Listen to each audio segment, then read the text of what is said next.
ప్రకృతి వ్యవసాయ విధానంలో భాగంగా తేలికపాటి పరికరాలు తయారు చేస్తూ రైతులకు మేము అందజేస్తున్నాము. దీనిలో 3 రకాల పరికరాలు మేము తయారు చేయడం జరిగింది.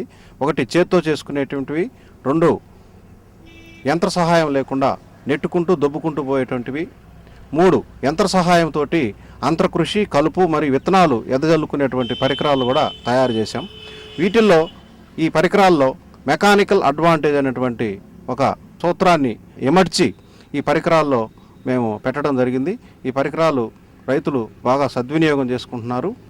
ఇది తేలికపాటి కలుపు నివారణకు, ఇంటి పంటలకు వాడుకునేటువంటి పరికరం. కూరగాయలు పండించుకోవడానికి, టెర్రస్ కల్టివేషన్కి తేలికపాటి పరికరము తేలికగా డిజైన్ చేయడం జరిగింది.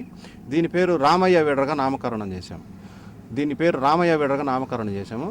రైతు సోదరులు వారు ఈ పరికరం కావాలనుకుంటే మమ్మల్ని రామయ్య వీడర్ అని చెప్పి మాకు చెప్పినట్లయితే వారికి ఈ పరికరాన్ని తయారు చేసి మేము ఇవ్వడానికి సిద్ధంగా ఉన్నాము.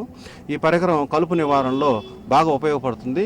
ఇంటి పంటలకి మహిళలు కానీ, చిన్నపిల్లలు కానీ, వృద్ధులు కానీ ఎవరైనా కానీ తేలిగ్గా ఈ పరికరంతో కలుపు నివారణ చేసుకోవచ్చు. ఇంటి పంటలు పండించుకోవచ్చు. కూరగాయలు కానీ, గులాబీ తోటలు కానీ, మల్లెపూల తోటల్లో కానీ తేలికపాటికి చిన్న రైతులకి, ముఖ్యంగా 2 ఎకరాల లోపు రైతులు బాగా ఉపయోగించుకోవచ్చు. దీని పేరు రామయ్య వీడర్గా నామకరణం చేయడం జరిగింది.